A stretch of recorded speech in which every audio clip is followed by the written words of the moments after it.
All right, so we are continuing with Lesson 7, The Humble Depend on Prayer. And I want to, we covered number 1 pretty well last week. So I want to move on to question number 2 and get into these next couple sections here. So go ahead and turn your Bibles to Ephesians chapter 6. We'll look at these two verses here. Ephesians chapter 6.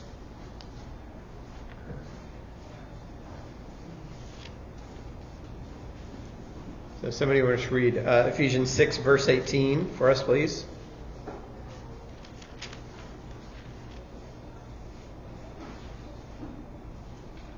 All right, go ahead, Aljon.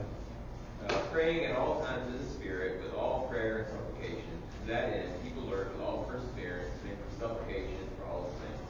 Okay. Praying at all times, all prayer and supplication. Keep alert with perseverance, making supplication for all the saints. And then let's go to Philippians 4, verse 6. Somebody wants to read that one for us. Philippians 4, verse 6.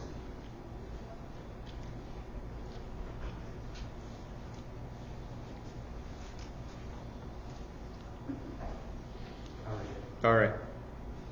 Do not be anxious about anything, but in everything by prayer and supplication with thanksgiving, let your requests be made known to God. Okay. Prayer and supplication with thanksgiving. So we have this word, supplication, that comes up in both of these. So the question, humility is a fundamental aspect of prayer. If we are truly making requests of God, there's inherent humility in the recognition that we need Him, right? If we're asking God for something, it should come from a place of I'm asking you because it's something only you can provide. It's something only you can do, and so there's inherent humility in that, or at least there should be. Okay, so how is humility inherent in these two verses? Where's the humility in these verses? Thanksgiving? Yeah, because I need it from you. I appreciate what you've given me already.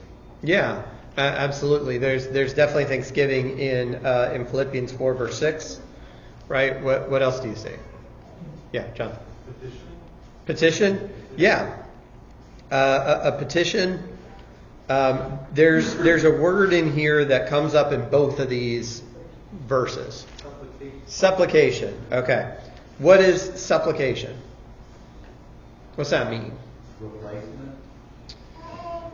To supplement something means to replace. Okay, yes, supplementation, yes. So supplication is something a little bit different than that. What's supplication? Colleen, are you raising your hand?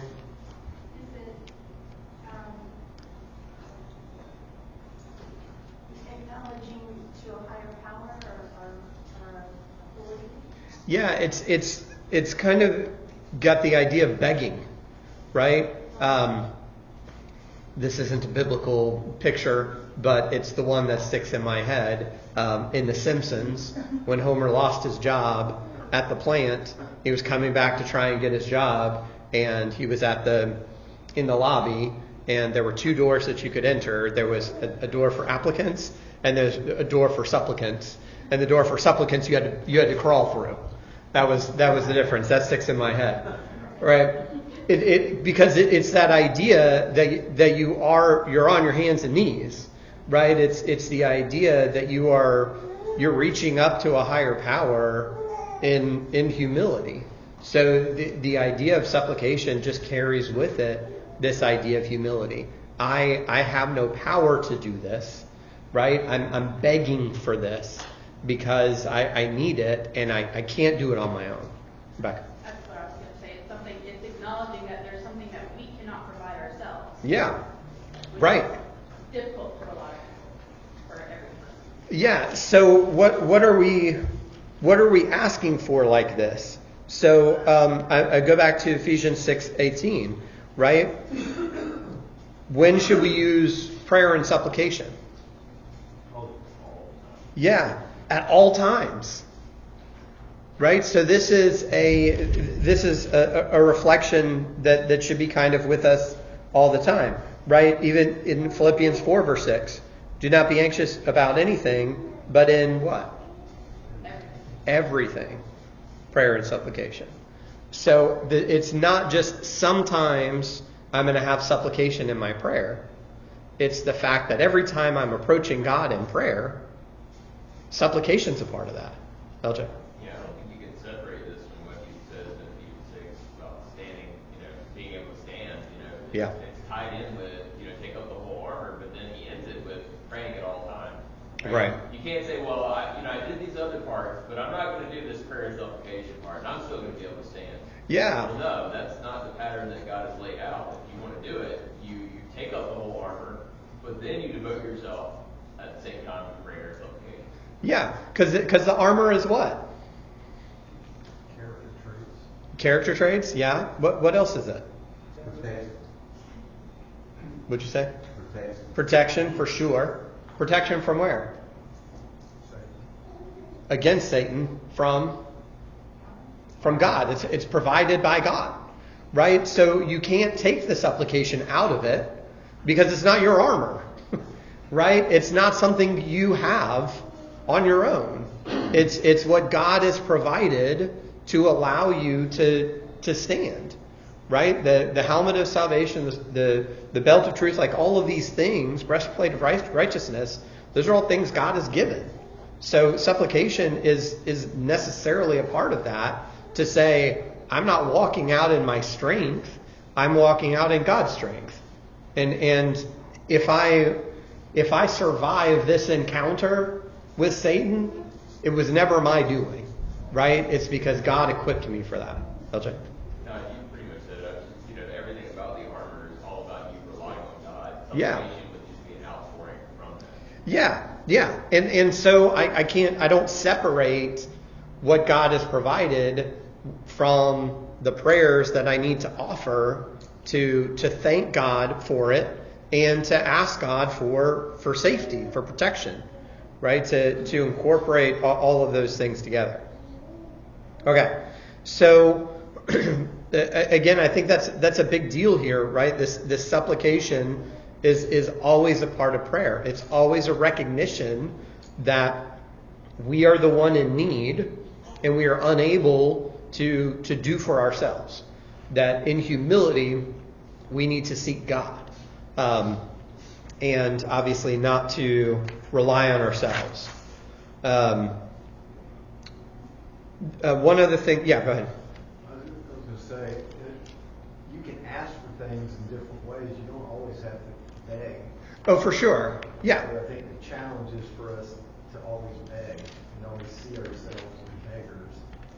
And if you've ever had somebody approach you on the street, want money or something, where I've seen real beggars is like when I was in Vietnam. That's the image that comes up in my head. They were literally people without arms and legs, and Yeah. begging. But a lot of times I've come with people who are aggressively begging. Yeah. On the streets in America. Yeah. They're like pressuring you, like you owe me this. Right. We call that begging, but it's not really Yeah. begging in this sense. And so if we have that mindset as we approach God, that somehow He owes us, I have to ask, but He owes it to me. Yeah. Then our prayers aren't going to be heard in the same way, and we're going to miss the point that I think Paul's making here. You're making in this lesson. If I see myself as a beggar and undeserving of whatever I ask for, Right. then it changes. It puts me in a humble position. Yeah, and I'm going to be, if I have that mindset of not deserving anything from God, which is the case, then I'm also not going to be frustrated if He says no, right? I'm not going to be angry if He says no. I'm trusting in Him through my supplication to say, this is what I feel like I need. I mean, I think this is what's going on with Paul, right? He's praying for the thorn in his flesh to be removed. And God is like, no, my grace is sufficient. And so Paul keeps praying for it, but eventually he recognizes, okay, God is giving me what I really need. And I just need to trust Him about it. and not be upset that he won't do the thing the way I want him to do it. Yeah, I think that's critical. Turn way back to Deuteronomy chapter 8.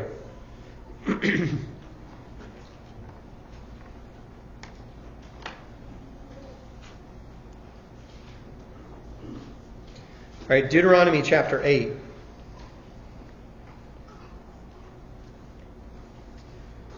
I'll just read through some of this quickly. Okay, starting in verse 1. The whole commandment that I command you today shall be careful to do, that you may live and multiply and go in and possess the land that the Lord swore to give to your fathers.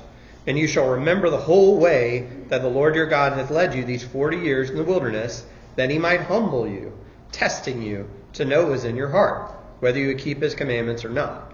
So as they're about to enter the land, this is Moses' death address. Moses just looks back at all these times of difficulty, and he says, what was God doing? A couple of things. Testing you and humbling you. How did God test and humble Israel? Challenging circumstances. Right? They had, they had armies to deal with. They were without food. They were without water. Right? And God sends this manna. Right? So that's what he goes to next. Verse 3. He humbled you and let you hunger and fed you with manna. Right? So God humbles and lets us hunger, but then he feeds us. Right? Feeds us with what? With what he knows is best. Right? He feeds us with his way. He feeds us with his plan. Okay? Which you did not know, nor did your fathers know, that he might make you know that man does not live by bread alone, but man lives by every word that comes from the mouth of God. So they were asking for bread. They were asking for food. And God was trying to teach them what? You need me. I'm the thing you need, right? I know you're asking for bread, but truthfully what you need is to depend on me. And if you'll learn to depend on me, then you won't have to worry about food. That won't even be a concern, right? Because you'll be trusting in me and what I'm trying to do. And you're going through this difficulty so you can learn to trust me. And sometimes that's what happens, right? God gives us times of want where we must be supplicants, right? When we're forced because of circumstances into supplication, right? The incurable cancer, the loss of the loved one. What can you do about that? You can't do anything except for pray to God and be humbled to know here's the thing that I can't do anything about. And so I just have to turn to God. And we should learn to trust in him through those times. LJ. I think you're giving the Israelites too much credit. They didn't actually ask for permission. Right, They that's just true. complained to Moses about how God wanted to kill them. Yeah. Right? If they had said, hey Moses, tell God we want bread, we're asking for bread, I don't think I would have had a problem with that. Yeah. But that's not what they did though. And I think that shows you what he was talking about before, the entitled mentality we can have. So whenever I need something and I'm not making supplications to God, I may not be verbally complaining, but I still have that same spirit that the Israelites did. Right? Yeah. Like, okay, I'm not happy that God's just not doing this thing. It's almost like they were irritated that they had to go to Moses and say, talk to God about this. Right. Like they were entitled to so much more. Yeah, People right. who came out of slavery, somehow they're now entitled to, to God of the universe just catering to their every whim without them even asking. Yeah. Yeah. Good. I think that the point he's making is the difference is God could, when they get to Canaan, God's going to give them bread every day. Yeah. They're not going to have to worry they're going to plant crops. They're going to have stored up things. So I think what he's saying is that by God not giving them what he knew they needed when they needed it, on one level, they were thirsty, they were hungry. Yeah. He was seeing, would you not complain? And would you not get angry at me because I didn't give it to you when you wanted? Yeah. And that's the test. I don't think, lot of situations, it's not, we don't believe that somehow we'll get it eventually, it's we want it now. Yeah. And that can move from, again, a petition, a begging to a demand. Yeah. Now, and how that showed up, what showed up that they didn't have humility was what LJ said, the complaining and grumbling. So when we complain and grumble about what we're not getting in our prayer, then it says we're not humble before Yeah. God. Yeah, I mean, that's not a connection that we usually make, but that's the connection that Moses is making, God is making through Moses here, is your complaining is a lack of humility. It's definitely a lack of trust, right? But it's also a lack of humility. And that's maybe not a connection I make to my own complaining. I deserve better, because that's what complaining is. I deserve better. No, you don't, right? You don't deserve this. You deserve to die in Egypt, right? That's what you deserved. And so now I'm giving you something greater. I'm leading you to a place that I promised. And will you be humble and let me be your God, right? Or will you make demands on me? And then we get to kind of the end here, verse 11. What you were just talking about, Daryl. Take care lest you forget the Lord your God by not keeping his commandments and his rules and his statutes, which I command you today. Lest when you have eaten and are full and have built good houses and live in them, when your herds and flocks multiply, your silver and gold is multiplied, and all that you have is multiplied, then your heart be lifted up, and you forget the Lord your God, who brought you out of the land of Egypt, out of the house of slavery, who led you through the great and terrifying wilderness, with its fiery serpents and scorpions and thirsty ground where there was no water, who brought you water out of flinty rock, who fed you in the wilderness with manna that your fathers did not know, that he might humble you and test you, to do you good in the end. Beware, lest you say in your heart, my power and the might of my hand have gotten me this wealth. It's the same attitude, right? That's in the hard times, is not humble, is also not humble in the good times. Right? So we learn about ourselves by how we handle either of those things. Right? The character is consistent. Right? It's pride. So they're proud when God's trying to humble them, when God's making things difficult, and they're proud when things are good. So they never learned the lesson that God was trying to teach them. He tested them. They failed. He knew exactly what he was dealing with. And everything played out the way he said it would play out, right? But when we are complaining, when we think we deserve better than the bad circumstances, then that's a warning that when things turn good, we're going to be self-reliant, right? It's a sign of pride. And some of us have dealt with really hard times, and some of us have dealt with really good times. But it's all an examination of, are we going to trust God and be humble and accept from God what he gives us, or are we going to be demanding and insist on having something else, right? Whatever it is, it's all about trusting God through it.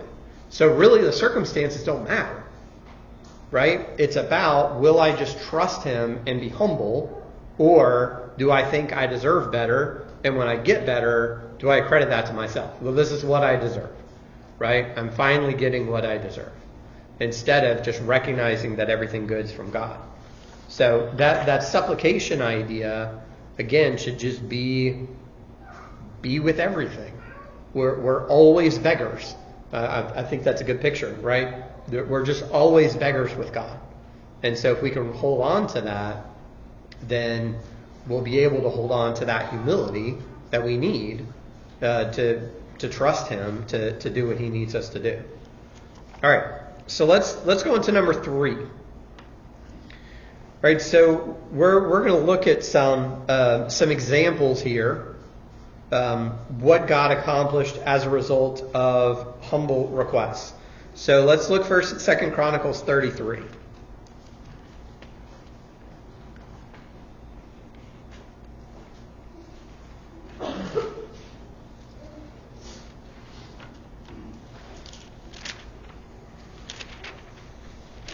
All right, 2 Chronicles 33.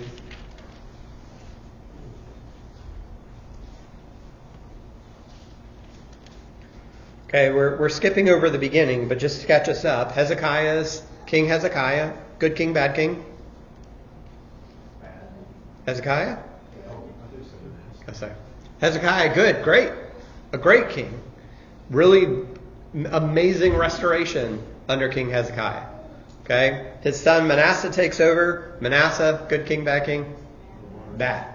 He undoes a lot of the good stuff that Hezekiah does. Right? He's idolatrous. Verse 6, he sacrifices his own son to Molech.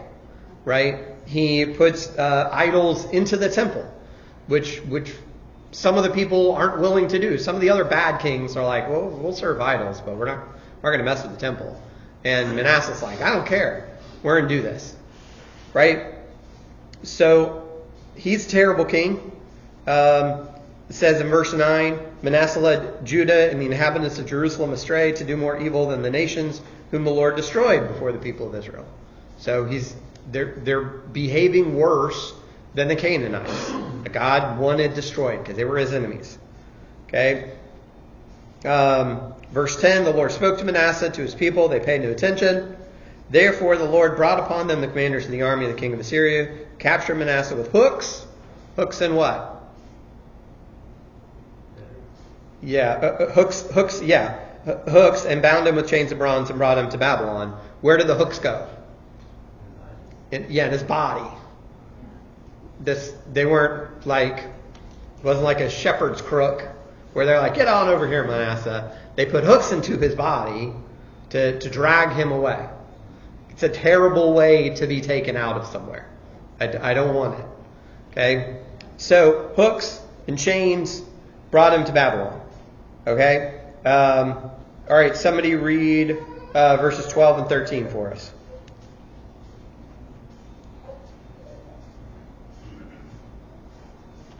And when he was in distress, he entreated Yahweh his God and humbled himself greatly before the God of his fathers. Then he prayed to him, and he was moved by his entreaty and heard his supplication, and returned him back to Jerusalem to his kingdom. Then Manasseh knew that Yahweh was God. Okay. So, why has he been taken to Babylon? Why was Manasseh taken with hooks and chains to Babylon? Because of the terrible things he did. Right? He's being punished by God for his wicked behavior. Deserved? Yes. You could call it a mercy. Right? There are worse things that could have happened to Manasseh. He deserved worse than what he got. So he's in prison, right? Or whatever situation he's in. Hooks and chains. Okay? And what's he do? Yeah. He does what? Yeah, entreated God, humbled himself greatly. Yeah. No, I was just going to point that out. It doesn't say he humbled himself. Yeah. He humbled himself greatly. He humbled himself. There's been times when it says, like, somebody, look how Ahab humbled himself. Well, he kind of humbled himself. Yeah, right. Manasseh humbled himself greatly. Right. Do all of Manasseh's previous behaviors strike you as prideful? To put an idol in the temple? Right? To bring up, my dad took all these idols down. I don't think that's right. I think we should have all these idols. I know better. Right? I mean, God did good things for Dad, but this is what I think we need. So all this, he's certainly a prideful man, but he humbles himself greatly and he entreats the favor of God. Sounds like supplication to me. Right? He begs God. He says whatever he says because it's not recorded. Right? What happened when he did that? God restored him to the kingdom. He heard him.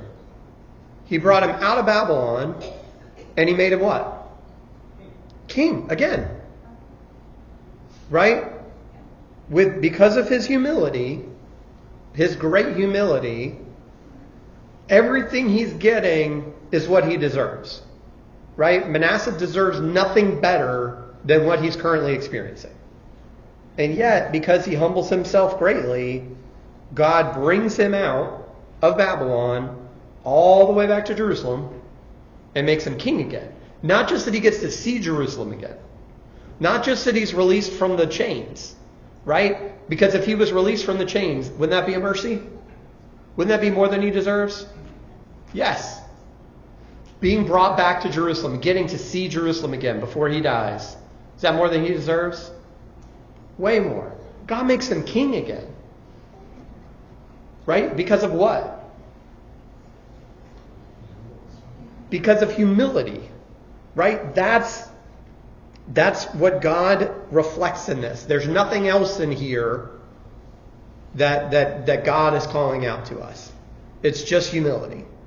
They say, you know what? He deserved all these things, right? But when he humbled himself greatly, God brought him back. What an amazing transformation. Now, does he go back the same man that he was when he left? No. He tears down the idols again, right? Like he's a changed man. This is true humility. He's truly humble. He's truly repentant. You want to see fruits of repentance? It looks like what Manasseh did. Okay, that's what it looks like. But again, it's only because of humility. It's only because of humility that God did these things. Okay? All right, let's look over at Ezra chapter 8.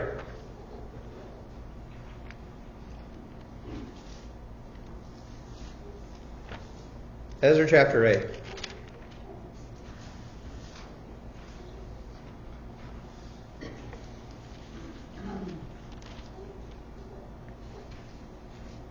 All right, somebody read for us verses 21 through 23. This is Ezra's account of his journey. And I proclaimed a fast there at the river of Ahava, that we might afflict ourselves before our God, to seek of him a right way for us, and for our little ones, and for all our substance. For I was ashamed to require of the king a band of soldiers and horsemen to help us against the enemy of the way, because we had spoken unto the king, saying, the hand of our God is upon all them, for good that seek him, but his power and his wrath is against all them that forsake him. So we fasted and besought our God for this, and he was entreated of us. All right. I love this story. Just fair disclosure. Ezra is going to Jerusalem, right? He's bringing with him whoever wants to come, right? We've got people already there, right? Ezra is making his journey now. Okay, so Zerubbabel is already gone, right? And so now Ezra is bringing another group. Okay, included with him, according to verse 21, is who?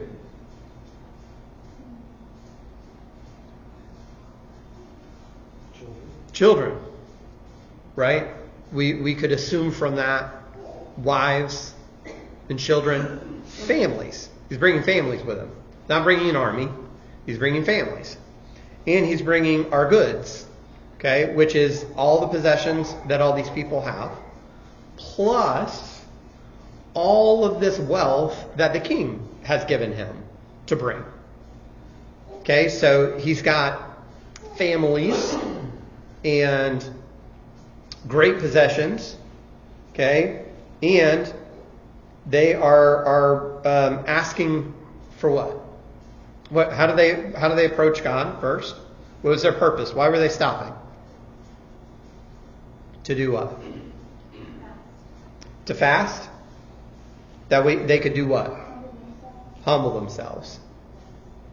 Humble themselves and ask God for a safe journey. Why are they asking God for a safe journey? Because they need it. Because the journey is what? Dangerous. Incredibly dangerous. It would be dangerous anyways. Even if Ezra was traveling with an army.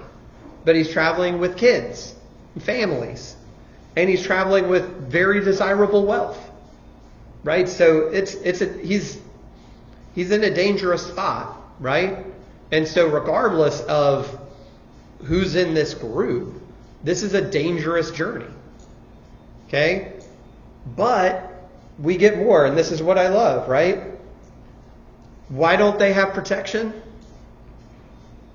They didn't want it. They told the king that they don't need it because the hand of God was upon them. Yeah. He told the king, he's been telling the king how good God is. And so the king's like, yeah, take these people, take all this stuff. And Ezra's like, well, I can't go back now and be like, well, I mean, will you give us protection? Would the king have given him protection? 100%. But Ezra says, I can't do that. I've told him how good God is, how God protects his own. And now I'm going to go in doubt and say I need something else? Right? Who does that put the trust in? The king, the armies, right? Instead of the trust being in who? In God. Right? So he says, well, mine says I was ashamed. I was ashamed to ask the king. I could have.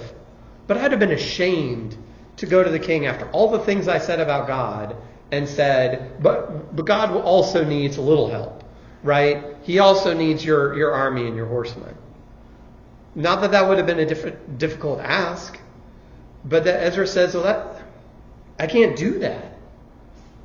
I can't do that with what I've said to the king and with who God is and how I trust him. So what we're going to do is we're just going to pray to God. And who are we going to depend on?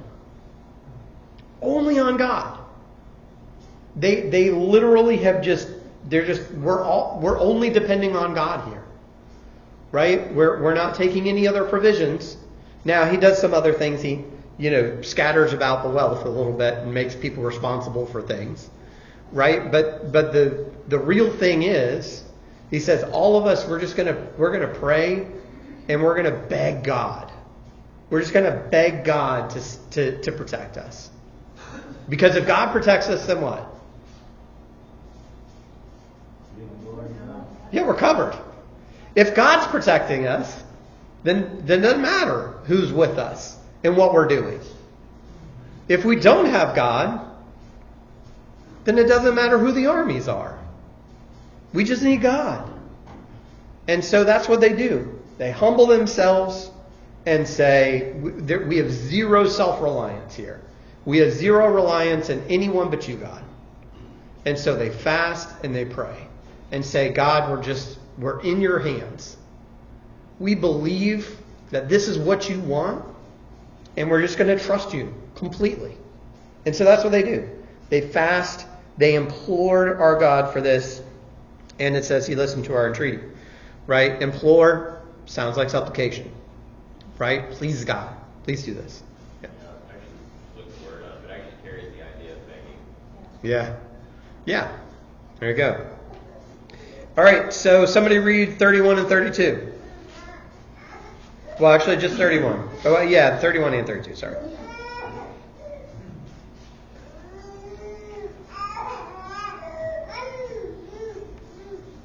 Jimmy, you want to read that for us? 31, 32? All right. On the 12th day, in the first month, we set out from the head of the canal to Jerusalem. The hand of God was on us, and he protected us from the enemies who ran us along the way. So we arrived at Jerusalem where we rested for 3 days. Yeah, the world's least eventful trip. That's what happens. Right? They humble themselves before God and say, God, we're going to completely rely on you. We're going to depend only on you. And then it was fine.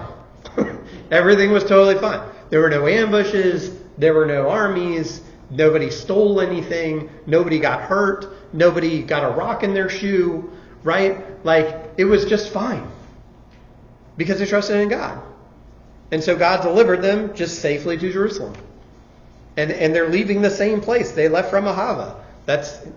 They fasted, they prayed, they humbled themselves, and then God just completely delivered. Right? Where they just didn't have to worry about it. LJ. I was just thinking about the prideful person and how they can have a whole different view of this. Well, I don't guess we really needed God. Right. Right. Why do you think nothing's happening? Right. Guess there was nothing to worry about. Everybody said there were robbers all over the place. I don't see a single one. Right. Right. I mean, I saw lions, but they were like running towards us, and then they like ran off for some reason. I don't know. Weird lions around here.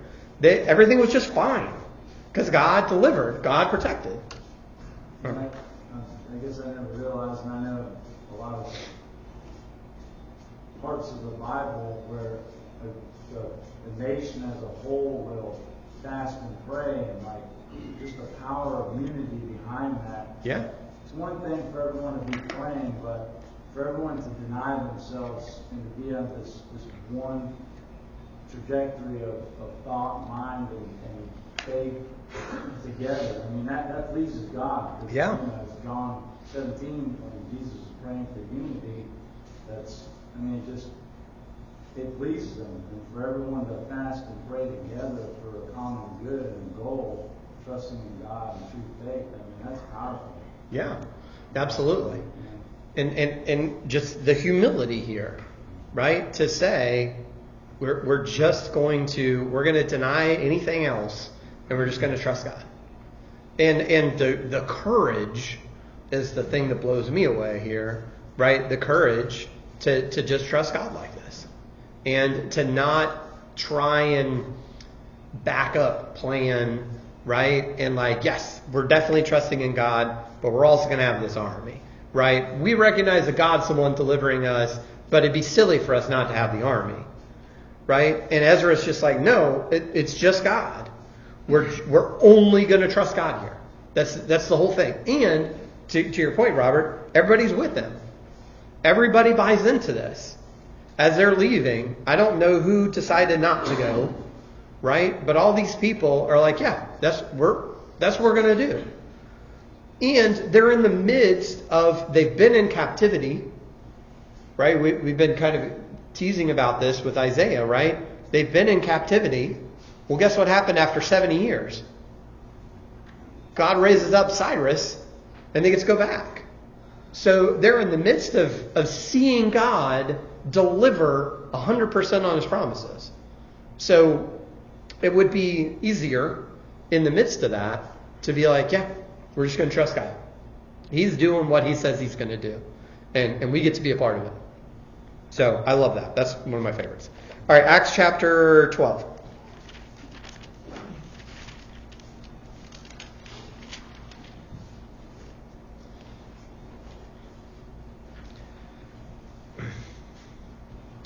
Acts chapter 12. Okay, so Herod starts to lay hands on the people of the church. Verse 2, he kills James, the brother of John. Okay, and then when he saw that made everybody happy, he goes and he arrests Peter. All right, so what's the assumption? Yeah, Peter's also going to die. Right? Killing James made everybody happy. How happy is everybody going to be when I kill Peter? So he's seized, he's in prison, he's got guards, all the things, right? Verse 5, Peter's kept in prison. Earnest prayer for him was made to God by the church. So Peter's been arrested, right? The church goes to Herod and complains. They file a lawsuit for Peter's release. What do? They pray earnestly. They supplicate themselves before God and say, God, we can't do anything about this. James is already dead. Peter's next. You're the only one who can help. It's only in you. That's all we have. Right? So Peter's sleeping between two soldiers, bound with chains. Verse 6, an angel comes, taps him on the side. Hey, get up. Chains fall off. Angel says, get dressed. Peter's following him, and he's like, what a cool dream. I wish this was really happening. Right? They pass through all the guards. They come to the gate that just opens on its own. Okay? They go along. The angel leaves them. Verse 10. Okay? Verse 11, Peter's like, yeah, that really happened. This is real. So then he he goes, verse 12, to the house of Mary, the mother of John, whose other name was Mark. Many were gathered together and were praying. He starts knocking on the door. They have a frankly silly exchange where they're like, Peter's here. And they're like, you're crazy. And she's like, no, like the thing we're praying about just happened. Right? And then he goes and hides, right? Again, right? They're praying earnestly for his release. They're in humble supplication because they recognize that only God can help you. And what does God do?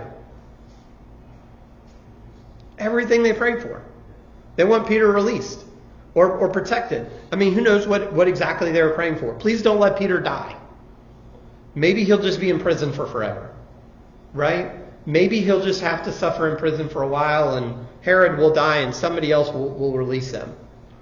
Right? Who knows what people were thinking that God might do? It appears not this. That was not on anyone's mind. Right? But God just rescues Peter completely.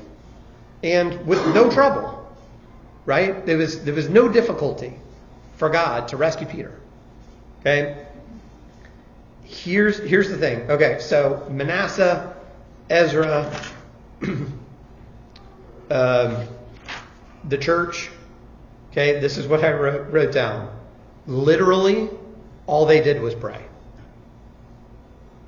That's literally all they did, with the exception of fasting in Ezra's case.